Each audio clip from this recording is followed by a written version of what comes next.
Pernikahan yang tak diinginkan. Bab 120.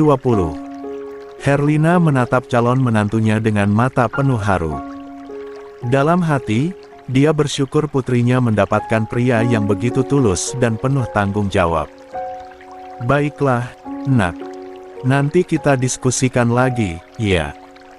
Setelah ada tanggalnya, dan Umi sudah tahu siapa yang akan ikut nanti, Umi kabari secepatnya. Semoga aja diberi kemudahan sampai hari H, ucapnya, mengakhiri pembicaraan dengan doa dan harapan. Din dan Azarin mengangguk, dan sama-sama mengucapkan amin dengan pelan. Malam semakin larut ketika Din memutuskan untuk berpamitan. Dengan sopan, ia mengucapkan salam kepada Herlina yang tetap menunggu di ruang tamu. Sementara itu, Azarin mengantarnya hingga teras depan. Malam itu begitu tenang, hanya diterangi cahaya temaram lampu teras yang menciptakan bayangan lembut di wajah mereka. Setelah membuka pintu mobilnya, Din tiba-tiba berbalik. "Sa, ada yang lupa aku tanyakan tadi," ucapnya lembut, membuat Azarin yang sedang berdiri menunduk, mengangkat sedikit wajahnya. "Soal apa, Mas?" tanyanya pelan. "Soal mahar." Din berhenti sejenak, memastikan nada bicaranya tidak terkesan mendesak. "Berapa yang kamu inginkan?" lanjutnya, "Hati-hati." Azarin tak langsung menjawab. Dia menatap lantai beberapa detik sebelum akhirnya berkata, "Berapapun, Mas. Asal tidak memberatkan dan tidak merendahkanku," jawabnya halus, dan tetap menjaga pandangannya. Din tersenyum mendengar jawaban itu. Senyuman lembut yang mencerminkan kekaguman. Di balik kesederhanaannya, Azarin selalu memancarkan kecerdasan dan keanggunan yang membuat hati Din semakin terpaut. 7. Kalau begitu, Din menarik napas dalam, mencoba mengutarakan niatnya dengan tulus. "Aku ingin mahar pernikahan kita seperti mahar Rasulullah saat menikahi Aisyah." Ucapan Din membuat Azarin mengangkat wajahnya dengan cepat. Matanya yang membulat penuh keterkejutan bersinar di bawah cahaya lampu. Di balik cadarnya, bibirnya setengah terbuka, seakan tak percaya dengan apa yang baru saja ia dengar. "Mas," serunya pelan, suara penuh keterkejutan dan keharuan. Din tersenyum lebih lebar, melangkah sedikit mendekat tanpa melanggar batas. "Kenapa, Sa? Tidak ada yang salah dengan itu, kan?" tanyanya dengan nada penuh keyakinan. "Insya Allah, mahar itu tidak memberatkanku. Aku ingin memuliakanmu sebagai istriku. Aku ingin pernikahan ini menjadi keberkahan bagi kita berdua." Azarin tak mampu berkata-kata. Tenggorokannya terasa kering. Bola matanya yang berkaca-kaca kini meneteskan air mata yang jatuh perlahan, membasahi kain cadarnya.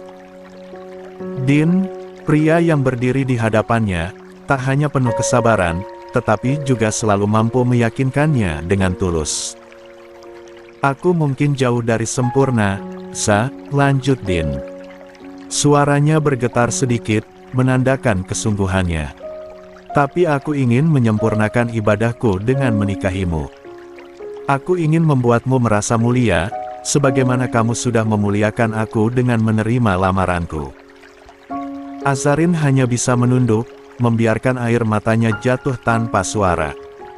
Kalimat Din begitu menusuk hatinya, meluluhkan setiap keraguan yang pernah dia rasakan.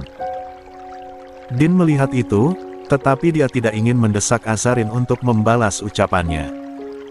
Dia menunggu dengan sabar, seperti sebelumnya.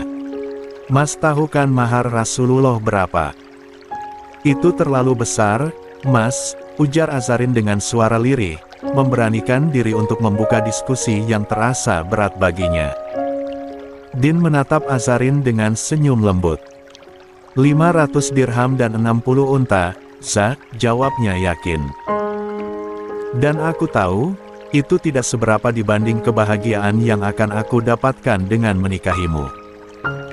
Azarin menghela napas, hatinya berkecamuk antara terharu dan khawatir. Tapi, Mas, ucapnya, mencoba berargumen lagi, tetapi Din langsung memotongnya dengan tenang. Tidak perlu khawatir, Sa, katanya, suaranya penuh keyakinan. Aku ingin memberikan yang terbaik untukmu, sebagaimana Rasulullah memuliakan istrinya. Insya Allah, aku mampu dan siap. Azarin terdiam, tak mampu melanjutkan kata-katanya.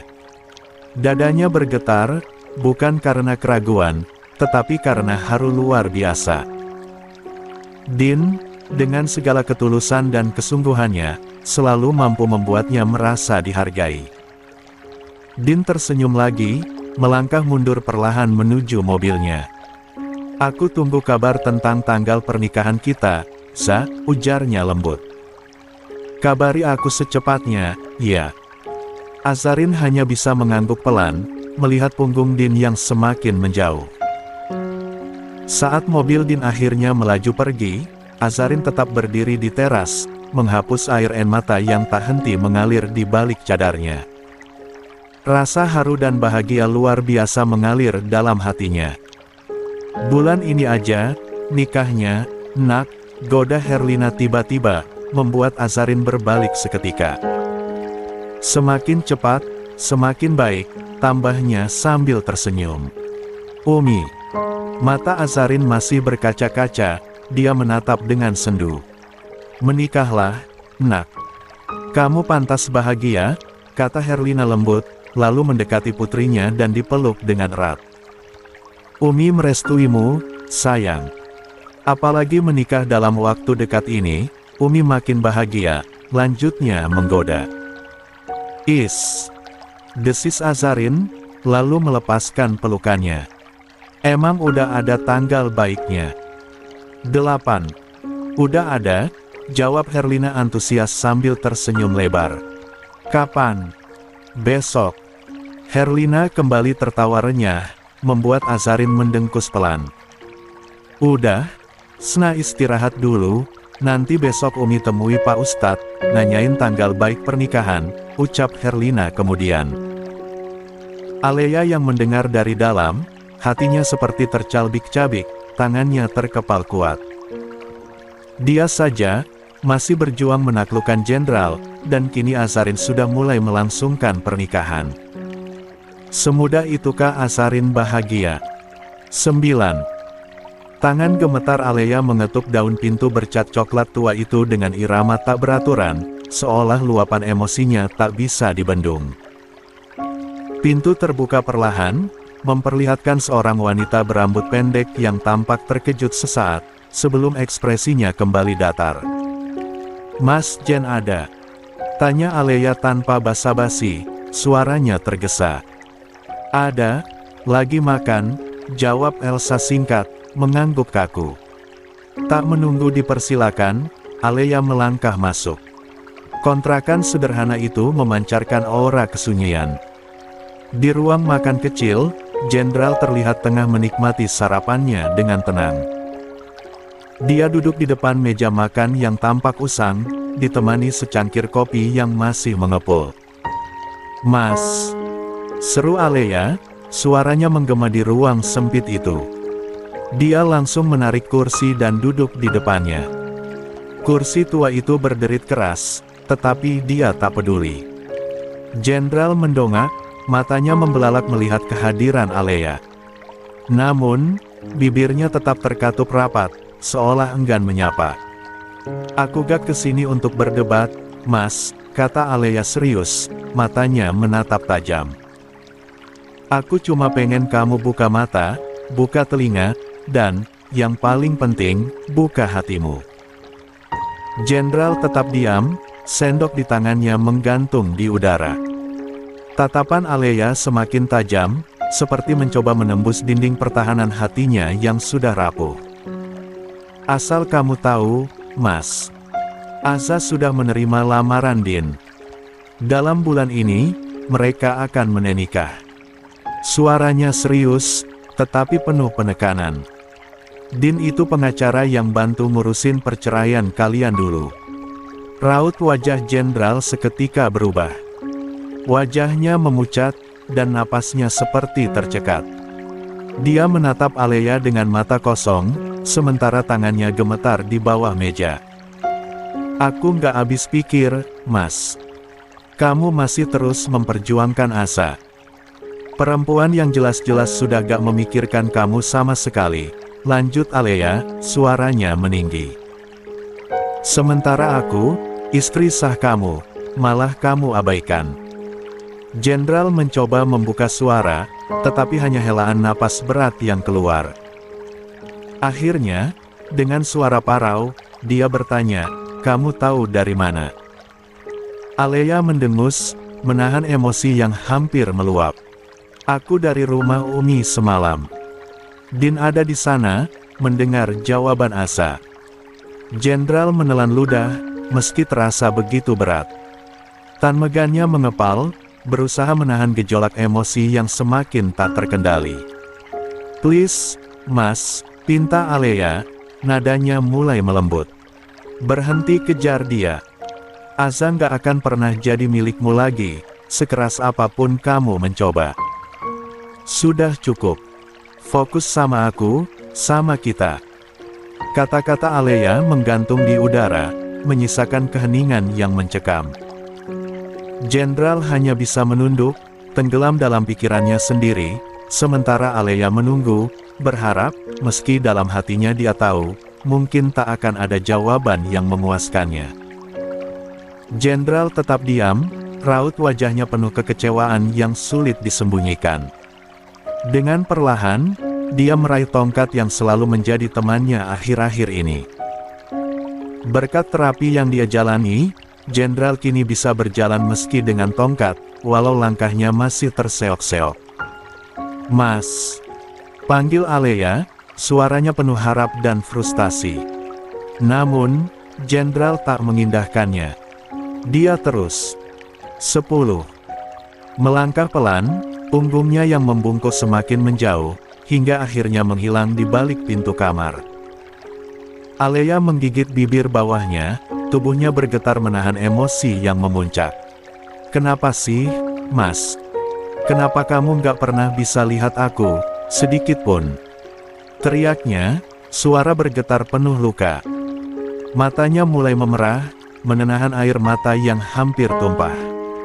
Tangan Alea mengepal kuat, kuku-kukunya hampir melukai telapak tangannya sendiri. Aku kurang apa, Mas? Lanjutnya, suara itu kini hanya bergema di dalam hatinya. Rasa marah, kecewa, dan putus asa bercampur menjadi satu. Dadanya naik turun, menyesakkan, seperti ada bara yang membakar dari dalam. Kenapa aku harus terus bersaing dengan adikku sendiri? Kenapa, Tuhan? Aku capek. Jerit batinnya. Air mata akhirnya jatuh, satu persatu, membasahi pipinya yang memerah karena emosi.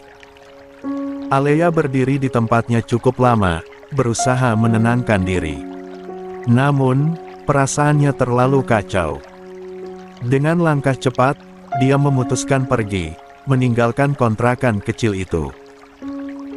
Saat tiba di ruang depan, dia berpapasan dengan Elsa yang berdiri mematung di ambang pintu dapur, wajahnya penuh kebingungan dan mungkin juga kaget, jelas dia mendengar semua percakapan tadi.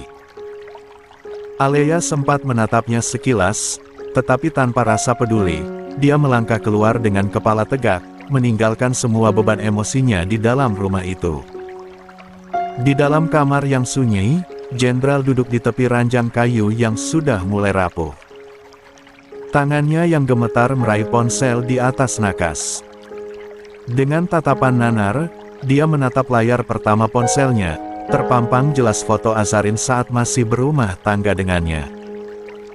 Senyum lembut di wajah Azarin yang dulu membuatnya jatuh cinta kini terasa seperti bilah pisau yang menyayat hatinya. Rasa pedih menyeruak, memenuhi setiap sudut jiwanya. Jenderal menarik napas panjang, mencoba menenangkan diri. Dia membuka ponselnya, jari-jarinya yang lemah mencari nama Azarin di daftar kontak. Deretan pesan lama yang pernah ia kirim muncul, semuanya berakhir sama centang satu. Tak ada balasan, tak ada tanda Azarin membaca pesan-pesan itu. Sebuah senyuman getir muncul di wajahnya. Dia sadar sepenuhnya, Azarin telah memblokir nomornya sejak lama. Elsa, Elsa. Panggil jenderal tiba-tiba, suaranya terdengar mendesak. Tak butuh waktu lama, langkah cepat terdengar dari luar kamar. Elsa muncul di ambang pintu, wajahnya menunjukkan rasa penasaran. Ada apa, Kak? Tanyanya, menatap kakaknya yang tampak gelisah. Jenderal merogoh saku celananya, mengeluarkan dompet lusuh, lalu menarik selembar uang. Dengan sigap, dia menyodorkan uang itu pada Elsa. Belikan kakak kartu SIM baru, ujarnya, nadanya tegas meski terdengar serak. Elsa memandang uang itu dengan bingung, tetapi ia menerimanya tanpa banyak bertanya. Kartu SIM. Buat apa, Kak? Tanyanya ragu. Cepat, ya. Ini penting. Jenderal memotong, ekspresinya serius. Dia tak punya waktu untuk menjelaskan panjang lebar. Elsa mengangguk patuh, lalu bergegas pergi meninggalkan kamar. Jenderal menghela napas berat, menunduk sembari menggenggam ponselnya erat. Hatinya berdebar kencang. Dalam diam, dia berdoa, berharap ada satu kesempatan lagi untuk menghubungi Azarin, meski dia tahu harapan itu mungkin sudah pupus. Tak butuh waktu lama, Elsa kembali dengan sebuah kartu SIM baru di tangannya. Dia duduk di samping jenderal, memperhatikan bagaimana tangan kakaknya yang gemetar saat memasang kartu itu ke dalam ponselnya. Hatinya terasa tercabik, melihat sosok yang dulu begitu gagah kini tampak rapuh.